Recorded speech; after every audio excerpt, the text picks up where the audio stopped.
Baik, selamat bertemu kembali di video bagian kedua tentang pembahasan algoritma kriptografi AES.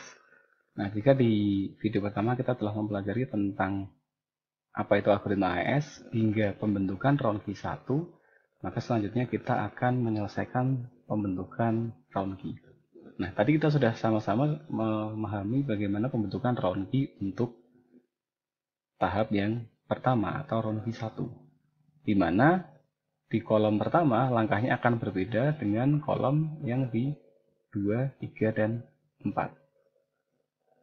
Sementara untuk round key yang berikutnya, proses di kolom pertama akan sama dengan round key 1, yaitu lebih panjang, dan di kolom 2, 3, 4 akan sama pula, yaitu lebih pendek. Baik, untuk menyingkat waktu, kita langsung ke round key yang kedua. Kita akan selesaikan round key 2, yaitu di bagian ini. Baik. Prosesnya sama, yaitu roadward. Kita ulangi, kita akan putar ini naik ke atas, 2A akan turun ke bagian paling bawah. Ya, sehingga terbentuk rotasi seperti ini. Lalu proses berikutnya, subbatch kita gantikan dengan nilai di dalam Xbox. Kita tinggal silangkan antara baris 6 di sini dengan kolom C, sehingga diperoleh nilai 5, 0, sesuai dengan yang ada di tabel baku ini. Selanjutnya kita akan XOR-kan dengan nilai pada WI-4 atau 4 kolom di sebelah kiri WI ini. Lalu kita tambahkan dengan XOR pada RCON. Setelah selesai kita peroleh nilai ini, maka selanjutnya kita letakkan sebagai kolom pertama dari round key 2. Kita sudah selesaikan kolom pertama round key 2. Nah, lalu bagaimana dengan kolom 2, 3, 4? Ya, prosesnya akan lebih sederhana karena hanya tinggal mengXOR-kan WI-1 dengan WI-4. Kita dapat hasilnya, letakkan pada kolom kedua, kemudian lakukan hal yang sama untuk kolom ketiga, dan terakhir untuk kolom keempat.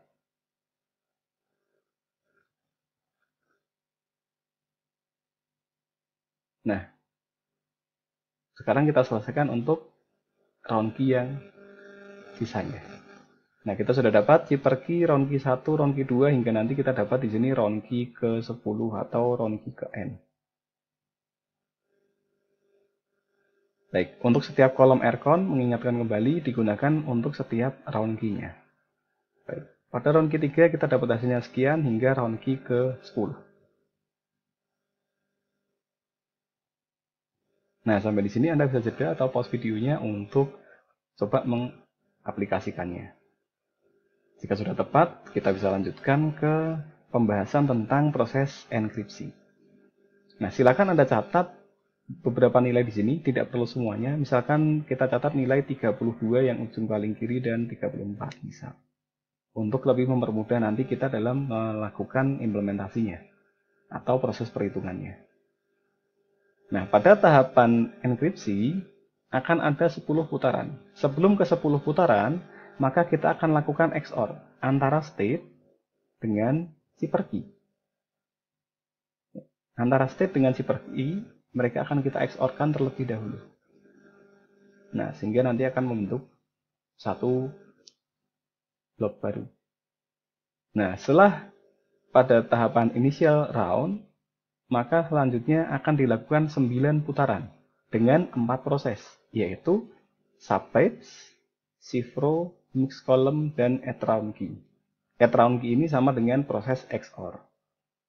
Dilakukan 9 kali, kemudian terakhir pada final round atau round ke-10 dilakukan proses yang lebih singkat, yaitu tanpa menggunakan mix column.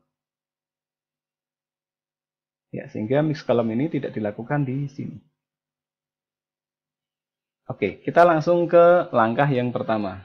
Nah, hasil dari yang sebelumnya kita sudah tuliskan di sini. Hasil dari XOR antara state dengan cipher key itu adalah di tahapan initial round. Hasilnya adalah berikut. 19A0, 9A, E9. Kita bisa ambil contoh di sini. Initial state-nya adalah 32 dan ambil nilai terakhir 34. Lalu kita XOR-kan antara initial state dengan initial round key-nya, atau yang tadi kita sebut sebagai chipper key. Ya, 2B dan sampai 3C. Hasilnya adalah 19, hingga 08. Kemudian langkah yang pertama, ingat pada setiap round ada 4 langkah. Langkah pertama subpatch. Kita sudah pahami sebelumnya subpatch artinya Sbox.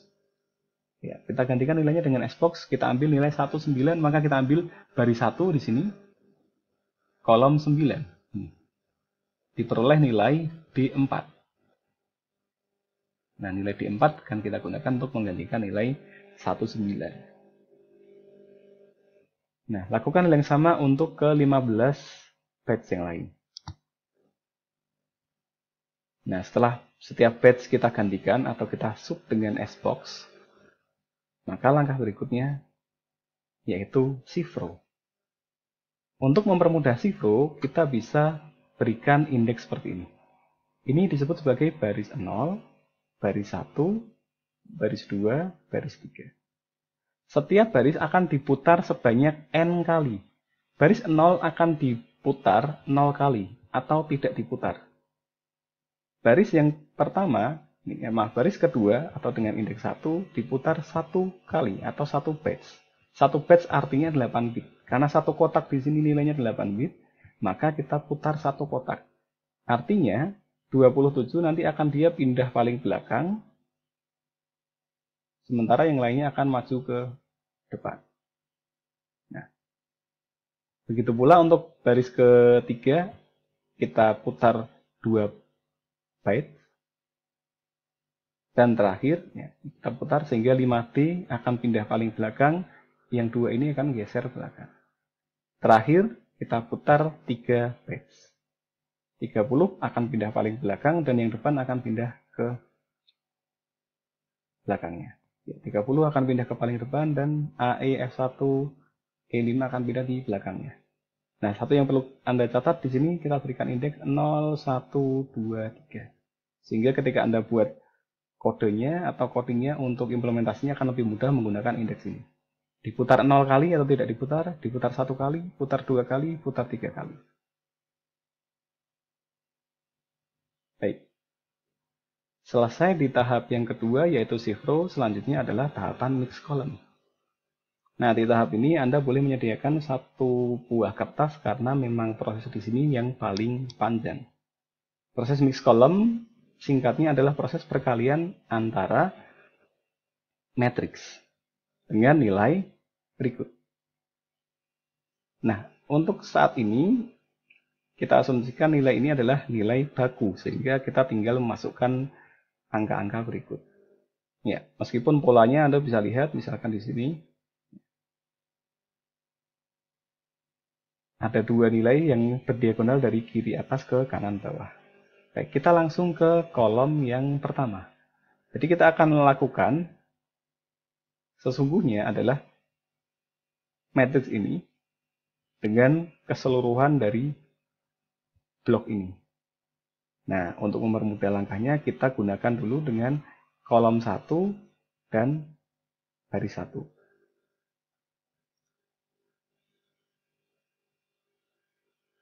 Nah, untuk langkah pertama kita bisa XOR-kan terlebih dahulu baris 1 dengan kolom 1.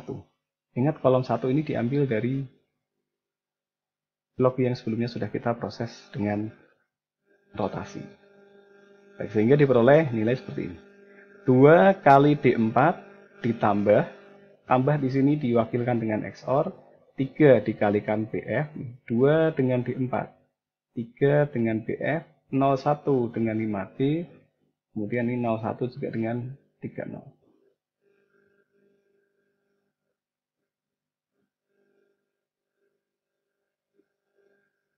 Sehingga diperoleh persamaan seperti ini. Nah, setelah diperoleh hasil berikut, maka kita lakukan perkalian. B4 kali 2, BF kali 3, 5D kali 1, 30 kali 1. Karena dikalikan 1, kita bisa hilangkan. Nah, sehingga diperoleh seperti ini. 02 kali D4, XOR atau ditambah dengan 03 kali BF, di-XOR-kan dengan 5D, XOR-kan lagi dengan 30. Nah, lalu bagaimana dengan perkalian 2? Nah, dengan perkalian 2, maka kita akan punya beberapa aturan. Tepatnya 2 aturan. ya mengacu kepada nilai bit yang ada di depan ini. Perkalian dengan 02 jika nilai bit MSB atau di sini yaitu bit yang nilainya paling besar, umumnya dituliskan paling kiri. Jika MSB-nya atau bit yang paling kiri kita adalah 0, maka cukup digeser bit shift 1 kali ke kiri. Bit shift artinya nilai yang di depan ini dihilangkan, kemudian sisa nilainya dia akan geser ke paling depan, terakhir tambahkan 0. Tetapi jika nilai MSB atau bit yang paling kiri adalah 1, maka setelah di bit shift 1 kali ke kiri, di XOR dengan nilai 1B. Ya, ini juga kita anggap sebagai nilai baku, ya, karena kita akan fokus ke proses mix column. Oke, kita langsung ke contoh. Dilakukan 1 kali bit shift ke kiri. Semuanya geser. Ini yang geser ke kiri, 0 geser ke kiri. Ini 0 yang di bagian paling belakang geser ke kiri. Kemudian tambahkan bit yang paling belakang dengan 0. Ingat bukan rotasi atau wrapping. Kalau rotasi yang depan pindah belakang. Kalau bit shift yang depan hilang, yang depan hilang, yang kiri hilang, kemudian yang paling kanan ditambahkan nilai 0. Nah, karena di sini nilainya ada 1, yang ketika dihilangkan akan mempengaruhi nilai, maka dilakukan XOR dengan 1B. Diperoleh nilai berikut. Ya, nilainya adalah 10110011. Baik, ini adalah hasil dari perkalian dengan 2. Ingat kalau di depannya ada angka 1, maka di shift ya, angka 1-nya dibuang. Kemudian di bagian paling kanan atau belakang tambahkan 0, ya resisting. Lalu karena di depan tadi angka 1-nya hilang, di XOR-kan dengan nilai 1B. Kalau depannya nilainya 0, maka langsung kita hilangkan saja, yaitu di shift ke kiri. 0 di kiri hilang, kemudian yang paling belakang tambahkan 0. Tanpa ada XOR dengan 1B. Tujuan 1B itu sebenarnya untuk mengakomodasi nilai 1 yang hilang di depan. Lalu bagaimana dengan perkalian 3? Perkalian 3 bisa kita pisahkan dengan 2 kali BF ditambah, ya, di sini diwakilkan dengan XOR, 1 kali BF. Ini karena dikalikan 1 bisa kita hilangkan, sehingga kita peroleh 0 kali BF, 0,2 kali BF, 2 kali BF ditambah dengan BF. Ya. Kita langsung XOR-kan nilai berikut. Ya, hasilnya sekian. Prosesnya adalah sama, 0,2 kali BF. Seperti yang sebelumnya, karena nilai di depannya 1, maka di XOR-kan dengan 1B. Kalau misalkan nilai di depannya itu 0, maka tidak perlu di XOR-kan dengan 1B. Nah, sehingga kita peroleh nilai berikut. Ya. Sisanya 5B kita langsung rubah ke biner, 30 kita langsung rubah ke biner. Lalu kita XOR-kan ke 4-nya, Anda bisa XOR-kan dulu 2, 2, 2 seperti ini. Sehingga diperoleh nilai 0,4 seperti ini. Ya, langsung kita letakkan sebagai batch yang baru hasil dari proses mix column. Nah, lakukan hal yang lain, lakukan hal yang sama untuk baris yang lain. Baris 2, 3, 4. Sehingga kita selesaikan satu kolom. Ingat, proses ini baru satu kolom. 046681E5. Ya. Sudah selesai satu kolom untuk proses mix column. Lakukan hal yang lain untuk ketiga kolom yang lainnya. Singkatnya hanya perkalian matriks. Dengan aturan tadi, jika dikalikan dengan 2, maka kita lihat bit yang paling kiri. Kalau bit paling kirinya 1, maka dilakukan shifting, satunya dibuang, paling belakang atau paling kanan tambah 0, lalu di XOR dengan 1B. Tapi ketika depannya nilainya 0, atau yang paling kiri MSB-nya bernilai 0, maka tinggal kita geser. 0-nya dibuang, yang belakang maju 1 kali ke kiri, kemudian bit yang paling belakang dilengkapi dengan nilai 0. Baik, sekian untuk video kedua. Nanti untuk video yang ketiga, kita akan melanjutkan dengan pembahasan hingga proses enkripsi terakhir dari AES. Sekian dan terima kasih.